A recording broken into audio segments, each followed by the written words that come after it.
안녕하세요. 저는 30대 사회인인 여성입니다. 30대 초반에 막 결혼한 1세대입니다. 어릴 적부터 가진 꿈이 하나 있었어요. 그 꿈은 바로 동시통역이었죠.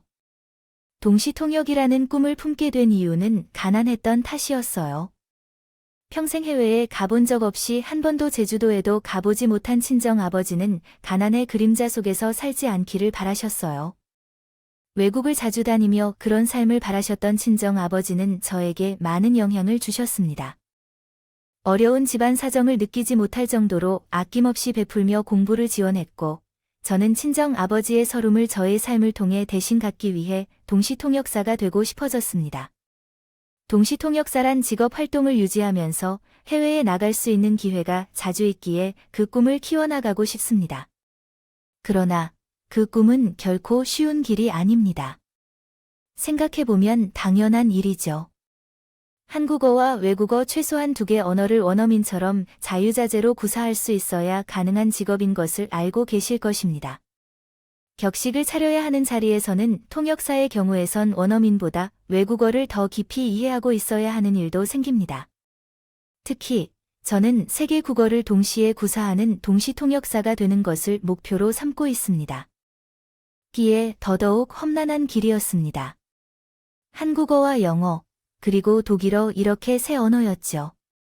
그만큼 어려운 길이었기에 늘 최선을 다해 공부해왔음에도 불구하고 동시통역 자격증 시험에서 낙방하고 기가 일수였습니다.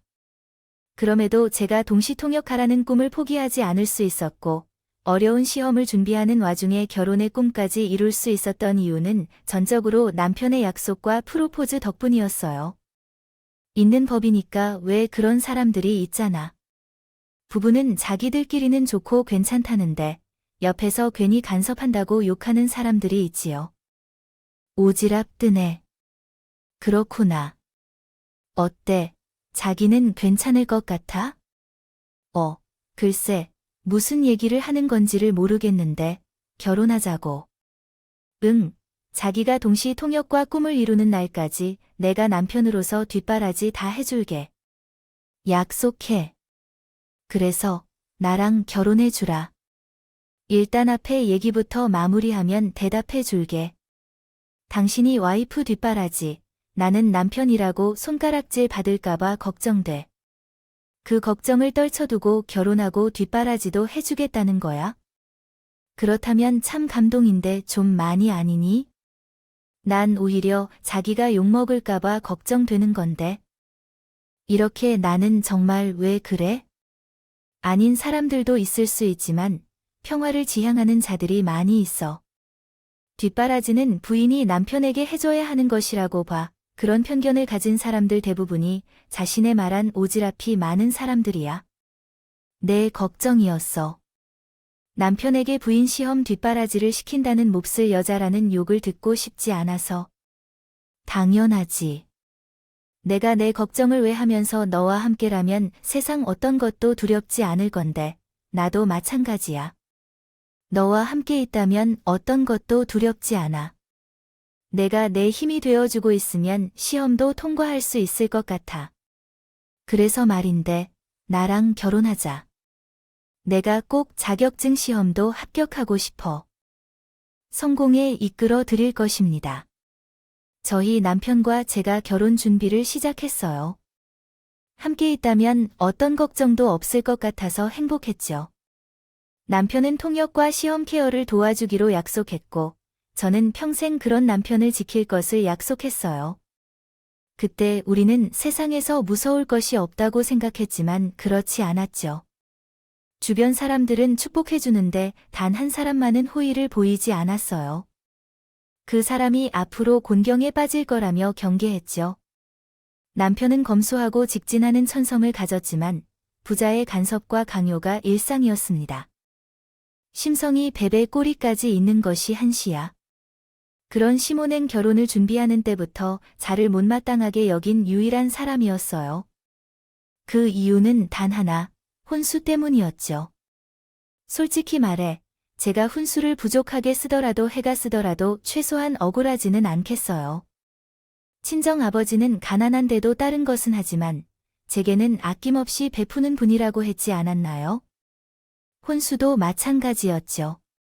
친정아버지가 소중히 여기고 아끼며 모은 적금을 다 털어서 마련한 돈으로 겨우겨우 격식에 어긋나지 않을 만큼의 홀수를 담아냈던 말이에요. 시댁 친척 어른들도 제 친정아버지가 마련한 훈수에 대단히 만족했고요. 만족을 넘어서 친정아버지께 감사의 인사를 전할 정도였어요. 그러나 시모만큼은 혼수에 만족하지 않았어요. 아파트를 놓은 혼인교사이라 삼는 혼수 외가장이려는데 외각에 대한 불만도 아주 컸습니다. 결혼 문고했던 혼수는 1억 5천만 원 이상의 가격을 요구했고 이를 맞춰줄 수가 없었기 때문입니다. 1억 5천만 원이라는 금액은 하나쯤 쉽게 모으기 어려운 돈이었습니다. 또한 이미 복잡한 가족 사이에서 혼수에 대한 불만을 품고 결혼했기 때문에 나의 결혼 생활은 얼마나 힘들 것인가요? 시작부터 쉬운 일이 아니었습니다. 돈을 향한 강한 욕심을 보이는 시모는 돈의 미치광이었습니다. 언제나 돈으로 시작하여 돈으로 마감되는 세계라는 것을 깨달았습니다. 당시 큰 식당을 운영하던 시모는 지역에서 부자로 유명한 사람이었고 가난한 외와 혼수를 만나 부끄러워하는 며느리인 저에 대한 조롱과 함께 요새 정말 대단하셨어요. 매번 이렇게 나요. 너는 아직도 공부 같은 걸 한다고 하던데 동시 통역관이라고 안 물어져서 아무튼 그런 건 다 쓸모없다고 말로 하는데 여자가 배운다고 어디서 쓰나요? 예전부터 실로 울음소리가 담장을 넘어가면 집안이 망하는 법이라던데. 글쎄요, 제가 동시 통역을 하는 게 집안이 망하는 길이 될 것 같진 않은데요. 없는 처지라도 자식 교육에 힘을 썼던 가장이 딸 자식을 어떻게 가르친다고요? 왜 그러세요? 지금 그게 무슨 시어머니에게 버릇없이 따끔따끔한 말이 되냐는 말이에요. 그건 어머님이 먼저 제품을 두고 암탉 말리니까 어쩌다 험담을 하는 거죠. 아, 시끄럽고 쓰잘데기 없는 동시인 것 같아요. 통역하고 열심히 공부하란 얘기야. 그런 건 즉시 포기하고 남의 집 일에 끼어들지 말고 눈높이를 맞춰서 결혼해야 할 때 충족되지 못한 부분들을 채워야 한다는 얘기야. 정말 이런 식으로 혼잣말하고 천식을 할 정도로 화내는 사람이 얼마나 되겠어요? 그래서 우리 딸과 장난해도 딴청 피우지 말아주고 모든 사람들에게 존중을 해주어야죠. 어머님께서 마음이 많이 아파하신다면 그런 존중을 받고 싶다면 즉시 일하러 나가서 부족한 것들을 채워오라는 얘기야. 그 전까지는 다른 사람에게 대우를 받을 생각은 하지 마시고 능력이 부족하다면 우리 식당에 와서 내일부터 일하시거나 화장실 변기라도 닦는 게 좋을 거예요. 음식물 쓰레기도 좀 치워주고 시간당 3,500원을 주겠다고요. 엄마의 이런 목소리는 어디서 나온 건지요. 식당에 일자리를 제공해 줄 정도면 나만큼 좋은 시어머니 세상에 또 없는 법이에요. 일단 그렇게 하겠다고 했으니 내일부터 출근하세요. 제가 그럴 수 없다고 했거나 말했다는 데도 없는데 그런 식으로 쉽게 자리를 떠나 버렸어요. 그리고 다음날 아침 친모님의 신혼집 앞으로 식자재 운반용 트럭을 몰고 나타났더군요. 그리고는 글쎄 저를 갑자기 집에서 끌어내려가서 트럭에 실려가게 했어요. 트럭 뒷자리에 탄 게 아니라 말 그대로 트럭에 실려갔어요. 친모가 저를 내팽개쳤던 곳은 트럭 짐칸이었습니다. 그곳에서 저를 납치하여 실었던 트럭이 도착한 곳은 시모의 식당이었습니다. 시모는 저를 당황하게 만들고 정신을 못 차리게 하면서 변기부터 닿도록 몰아세웠고 황당하고 수치스러웠습니다. 시모의 식당을 돕는 것은 어려운 상황에서 당연히 도와야 한다고 생각합니다. 또한 누군가가 어려운 상황에 있고 도움이 필요하다고 부탁한다면 기쁜 마음으로 도와주어야 합니다. 그는 며느리이기도 하기 때문입니다. 하지만 그 상황은 그때는 아니었죠. 시모의 식당은 손님들이 줄을 서서 먹을 만큼 많아서 직원들도 바쁘게 움직이고 있었습니다. 상황이 그랬어요. 그런 상황에서 심지어 모욕까지 당했어요. 가면서 강제로 일을 시키려고 해서 세상 어떤 며느리가 나 죽었다고 하며 얌전히 당할 수밖에 없었어요. 그래서 그날은 먼저 남편에게 문자를 보냈어요. 시모가 억지로 끌려와서 모욕을 당하고 있으니 빨리 나를 데리러 와달라고 부탁했어요. 운 좋게도 금방 도착한 남편이 나를 도와주고 서히 모를 데려갔기 때문에 그날의 문제는 일단 해결되었지만 이후로 한동안 비슷한 갈등이 계속됐어요. 시모는 매일 새벽에 식자재 트럭을 대동 이신원 집에 들이닥쳐서 그때마다 저는 남편과 미리 계획한 대로 문을 열어주지 않거나 시모가 집에 도착하기 전에 도서관으로 가버릴 때 해당하곤 했어요. 도착해서 동시 통역과 자격증 시험을 위한 공부를 시작했습니다. 그러나 실무에서는 혹독한 타령과 함께 저는 어쩔 수 없이 시모에게 마시는 길을 다짐했습니다. 시모가 제게 타박하는 이유는 욕심을 채우지 못한 혼수 때문이기에 더욱 참아 서지 않는다는 생각이 들었습니다. 혼수를 트집 잡아 저에게 모여 글을 준다는 것은 경제적 어려움 속에서도 혼수를 갖추고 친정 아버지를 경멸하는 것과 같은 말입니다. 실제로 시모의 입에서는 못난 지적이나 가난한 이야기들이 자주 나왔으며 앞으로는 아침마다 신혼집에서 잡으러 나가게 되겠습니다. 오지 마세요. 뭐죠? 식당에 어려움이 있어서 도움이 필요하다고 부탁한다면 당연히 기꺼이 도와줄 텐데 그런 게 아니잖아요. 제가 싫고 미워서 괴롭히고 싶다는 게 아닌가요? 말이 참 무서운데 누가 들으면 내가 정말 모욕적인 인간으로 여길 거예요. 말을 무서울 줄 아는 것보다 현실이 그렇잖아요. 어머님 생각에 그렇잖아요. 하지만 그런 일이 싫어서 참을 수도 없고 참다 보면 안 되는 일이라서요. 제가 혼수를 받는 것이 제 자신을 가치 없게 여기는 것과 같은 말이라서요. 부모를 욕하고도 참아야 하는 이유가 있어요. 자식이 세상에는 있을지도 모르겠지만 적어도 제가 아니라고 말씀드리고 싶습니다. 그러니까 앞으로 아침마다 신혼집으로 찾아오지 말아주세요. 억지로 잡혀가 사는 강제노동은 하지 않겠습니다. 혼소스로 잡아서 험한 말을 내뱉는 일도 그만하고 제 꿈도 무시하지 마세요. 이제는 정신을 놓아 버렸습니다. 가난하고 무능한 사람으로서 자라난 것을 인정하고 더 이상 어디서 이래라 저래라 할 필요는 없습니다. 그런 험한 말로 제 친정 아버지를 업신여긴다면 결국에는 어머니 얼굴에 똥칠을 하는 꼴이 될 것입니다. 마른 사람의 인격을 반영하는 거울이니까 혼솥도 보잘것없이 흠이 많은 집안의 주체입니다. 만약 무엇 때문에 그렇게 떳떳하다고 생각한다면요. 혼수를 열어온 존재로 간주하는 사람은 어머니입니다. 저 혼자라는 것을 알지만요. 다른 가족 친척 어른들은 모두 만족하셨고 감사한다는 인사를 친정아버지에게도 전해드렸으며 진심으로 다가했습니다. 이 식당의 업무가 예상외로 힘들다고 느끼신다면 차라리 시댁에 들어와서 살면서 10살 해외에서 내 아주 어린아이를 12일 동안 반죽으로 받아먹고 하루에 3번 청소를 하라는 것은 처음 듣는 일입니다. 그것도 싫다면 차라리 원하는 대로 하되 멀쩡한 내 아들을 팔자로 보지 마시고 이윤을 내게 왜 구하나요? 어머님이 마음에 들지 않으면 저희 부부가 이혼을 해야 하는 것인가요? 너무 싫어하지 마세요. 내 아들을 모욕하는 말은 하지 말아주세요. 만약 그때 우리와 연락을 시도한 남편이 있다면 미리 알려주십시오. 도착했군요. 악다구니를 친한 모습을 저에게 보여준 것이 남편에게 들통나자 시모는 순간 사색이 되었고 남편은 짧은 한숨을 내뱉고 저를 향해 한마디를 남기며 자리를 떴습니다. 적당한 한계를 유지해줘야 하는데 내 엄마일지라도 시험이 아니라고 해줘도 이것은 너무 표독스럽게 느껴져. 물론 엄마가 어떻게 생각하든 난 그 사람을 사랑하고 그 마음이 편치 않을 텐데. 내 뜻을 이해해주세요. 엄마가 며느리를 업신심 있게 대하면 아들이 나를 포함한 가정과의 관계가 멀어지는군요. 원치 않으면 정상적으로 생활합시다. 부탁합니다. 그렇게 심리 전투를 통해 1차전을 승리로 이끌어 기쁜 마음으로 와준 남편과 저입니다.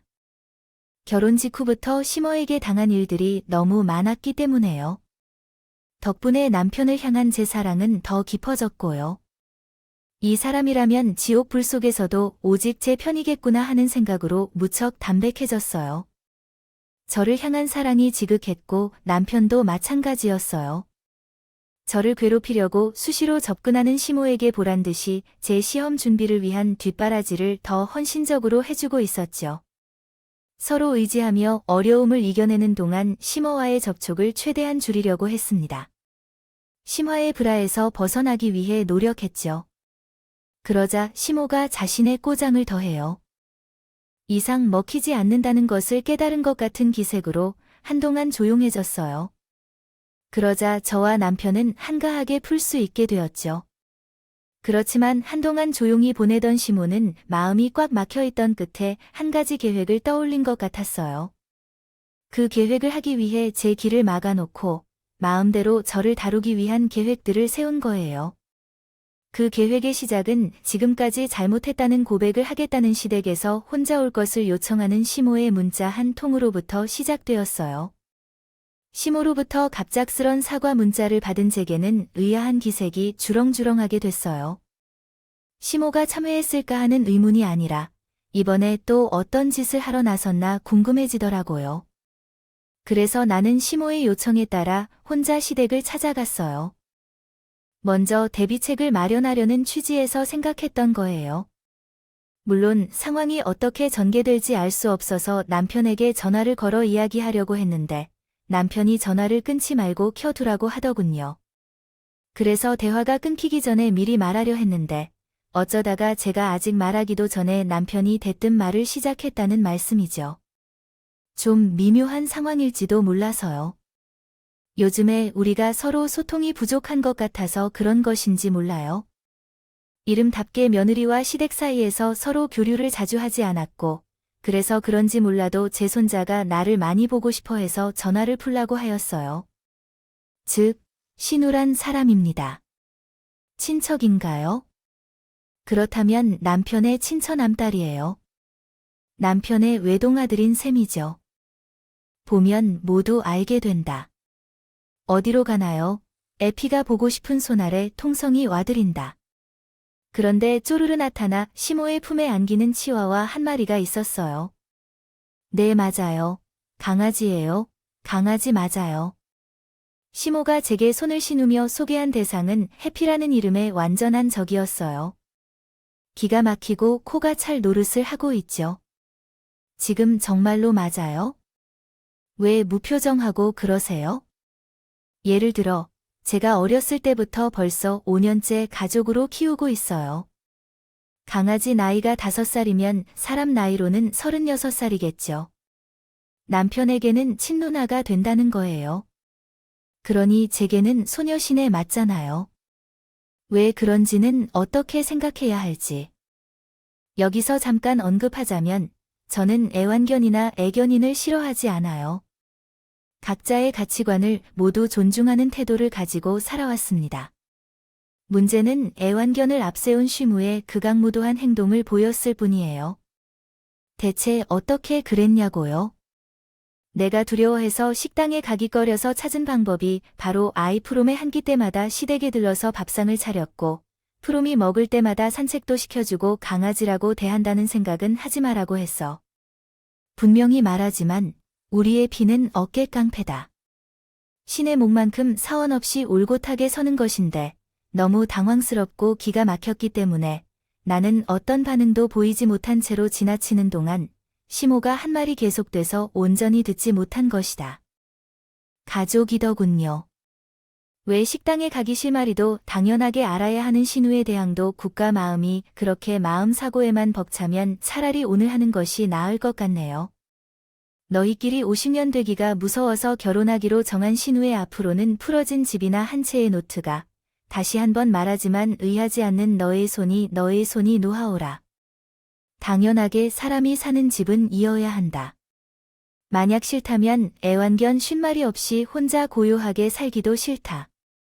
신우이랍시고 사람이 사는 집 한 채로 행하니 해주며 싫으면 그땐 어떻게 생각할까요? 신우이가 허락하지 않으면 내가 죽어도 너희 부부에게 유산 한 푼 없을 거라고 생각해. 무슨 착각 중인 것 같아요. 제가 유산에 대해 한마디라도 한 적이 있나요? 아니죠. 제가 유산 같은 것에 대한 관심조차 없었으니까요. 그래서 내가 유산을 받지 않으면 이후에 아이를 데려갈 친정집과 같은 곳에서 평생을 보내겠다는 결심을 내릴 것이라고 생각하는 거네요. 입이 비뚤어져도 말은 정확하게 해야 해요. 지금 아들 걱정 때문에 그런 말을 하는 것 아니에요. 며느리를 꺾어놓고서 당신이 마음대로 일위 자리에 세우려고 시작되는 게 아닌가요? 당시에는 정말 사람으로서 당신을 생각할 수가 없었는데요. 그나마 제가 그쪽과 같은 수준이 되기 싫어서 당신처럼 대해주는 것뿐이에요. 고마워하고 있답니다. 그리고 나도 분명히 말할 텐데 유산이라더군요. 그 더러운 돈 받아서 팔자 굳히려는 생각 따위는 절대로 없어요. 유산 운운하면 내가 쩔기만 할 거란 생각은 정말 큰 오산이에요. 난 누가 뭐래도 시험에 통과하여 반드시 내 이름으로 자수성가도 하고 당신 아들을 호위해 줄 테니까요. 그러자 한참을 콧방귀 나는 소리가 끼어들던 시모는 거만하게 팔짱을 끼며 말을 이었어요. 안 되겠다. 너가 오늘 버르장머리가 뭔지 제대로 가르쳐 줘야겠어. 당신 본인부터 버르장머리가 없는데 누가 누구한테. 바로 그때 저에겐 매우 든든한 지원군이 나타나 주었어요. 그것이 바로 제 남편이었죠. 휴대전화를 통해 치아를 잡고 온 남편을 안아주며 주택으로 뛰어갔다. 그러고는 남편은 아무 말 없이 나를 꼭 안아주었는데 내 손을 잡고 시댁으로 향한 발걸음을 옮겼다. 당황한 시모는 급히 남편 앞을 막았지만 남편이 제포라는 사실은 변함이 없었다. 지금 뭘 하는 거야? 앞으로 엄마 안 보고 살려고 하는 건가? 이러다가는 엄마 얼굴 보며 더 살기 어려울 것 같아. 엄마가 미리 더 어떤 일을 벌일지도 모르겠는데, 그러니까 애초에 내가 이겨내면 안 된다고 했잖아. 착각하지 마. 엄마도 가족이지만 이 사람들은 나한테 가족이야. 지금처럼. 어쩔 수 없이 하나를 선택해야 하는 상황이라면 난 당연히 사람이라고. 그놈의 혼수돈 욕심 때문에 며느리한테 칼춤을 쳐대는 사람하고는 앞으로 마주치는 일 없었으면 좋겠는데 그렇게 해줄 거예요. 곧장 시댁을 떠나며 남편과 함께 심화의절했고 한동안은 매우 평온한 날들을 보냈어요. 남편은 장애인 어른에게 항상 따뜻했고 제 시험 준비도 옆에서 잘 도왔습니다. 저는 남편의 뒷바라지와 친장아버지의 보살핌 덕분에 공부에 매진할 수 있었고 다가오는 고시와 자격증 시험에서는 합격을 노려볼 만큼 성적이 급격히 오름세를 보였어요. 그런데 갑자기 친정 아버지가 돌아가셨어요. 아픔 없이 편안히 주무시길 평원합니다. 한 얼굴로 떠나셨어요. 친정 아버지께서는 평생을 올바르게 살아오신 덕분에 장례식장은 첫날부터 인산인해를 이루었고 우리 차는 고통 없이 딴하셨으니 그래도 다행이라며 스스로 위로했지만 동시에 통합과 꿈을 이루는 모습을 친정 아버지께 보여주지 못했다는 서름이 마음 가득했어요. 그런 제 마음을 알고 있던 남편은 한시 제 곁을 떠나지 않았습니다. 최선을 다해 친정 아버지의 장례를 모셨지요.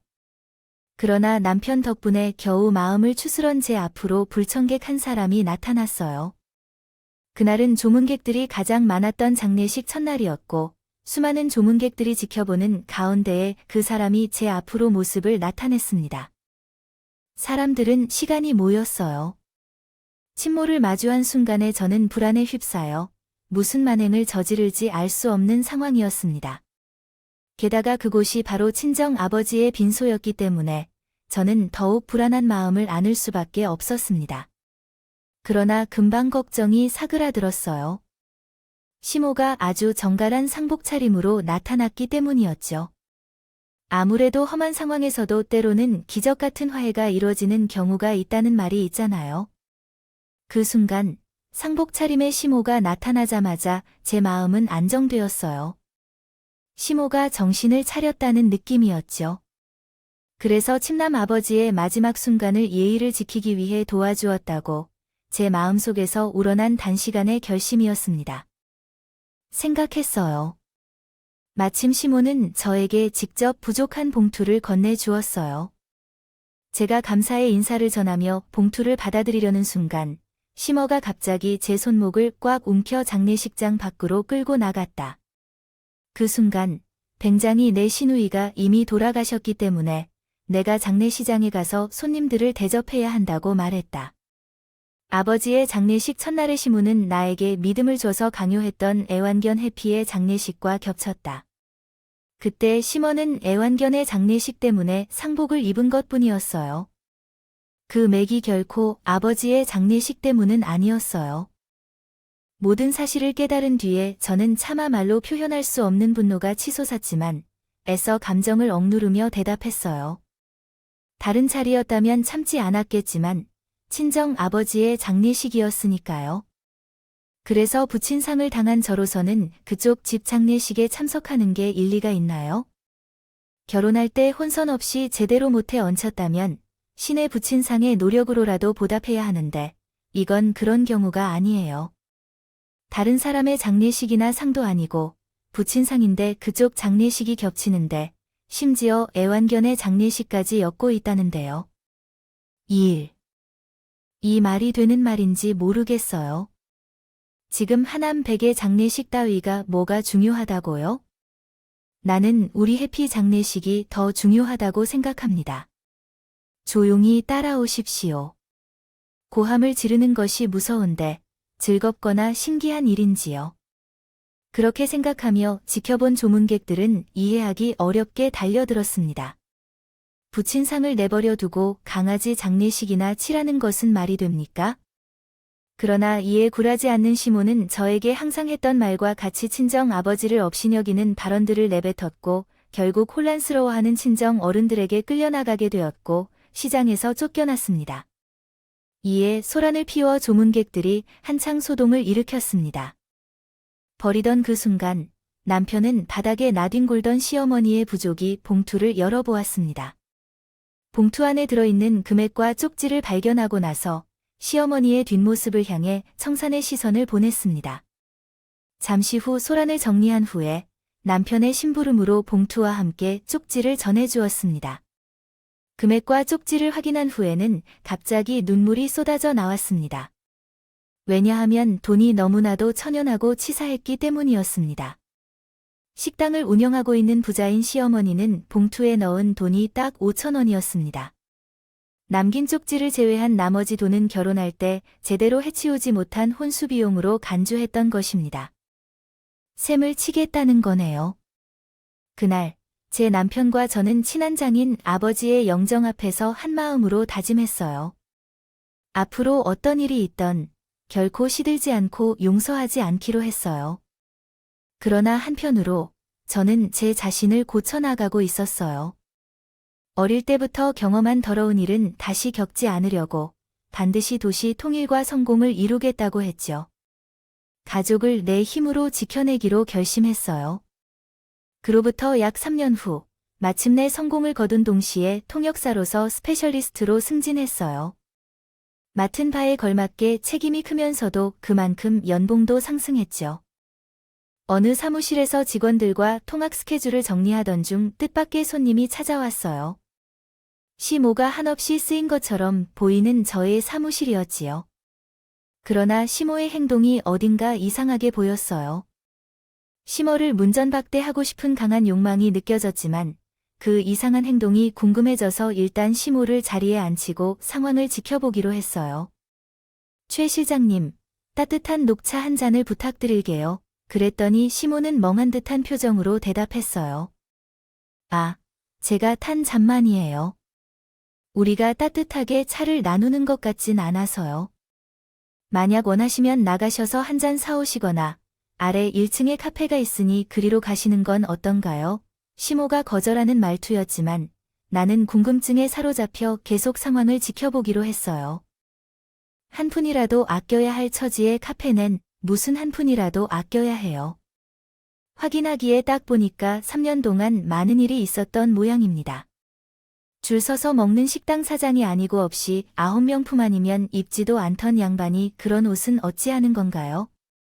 의료비가. 일일 수감까진 아니고 여기저기 얻어 있다 보니까 꼬리 모양이지. 얻어 입어요. 아니, 그 많은 재산은 다 어찌하니 크게 그러니까 말이다. 아, 말끝을 흐리며 한참을 머뭇거리던 시모가 됐든. 한 번만 도와주세요.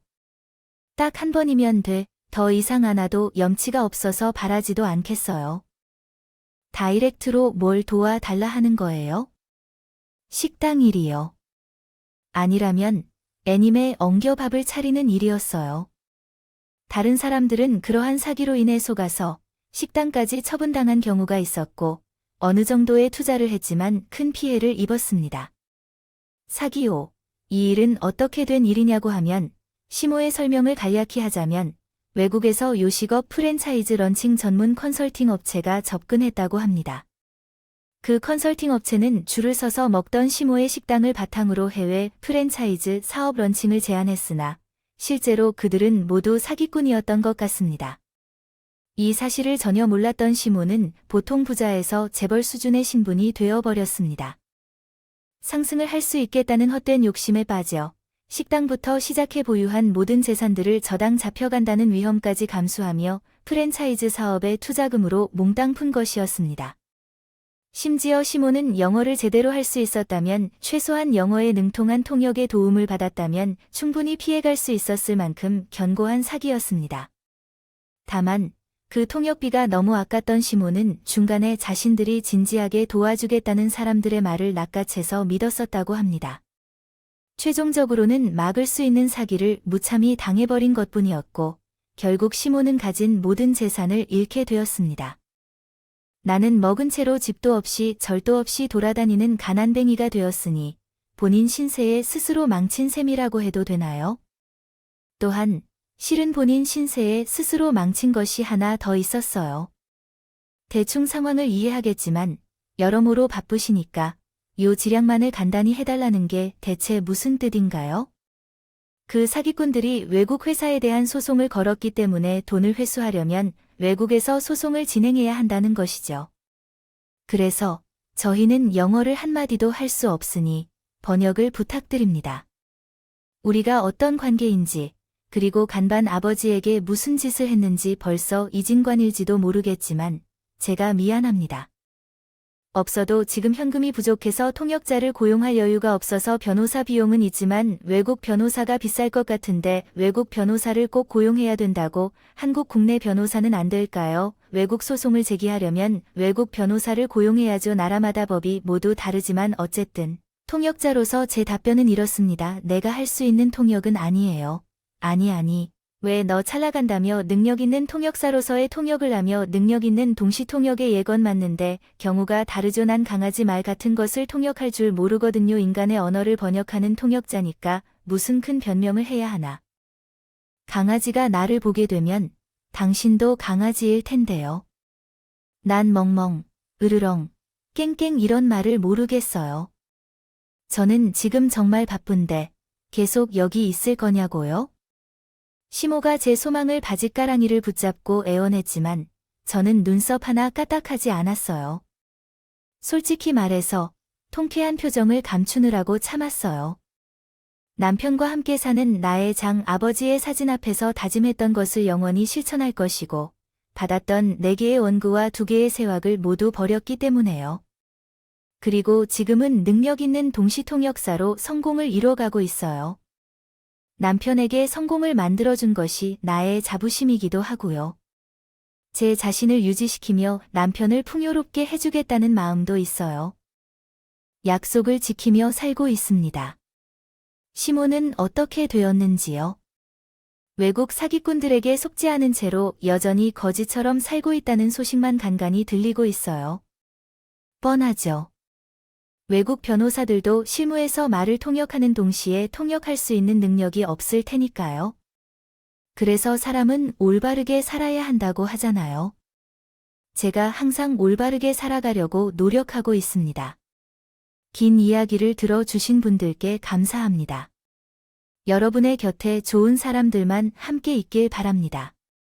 여러분, 사연 댓글에 응원과 현명한 조언을 부탁드리고 싶어요. 좋아요와 구독은 저에게 큰 힘이 됩니다.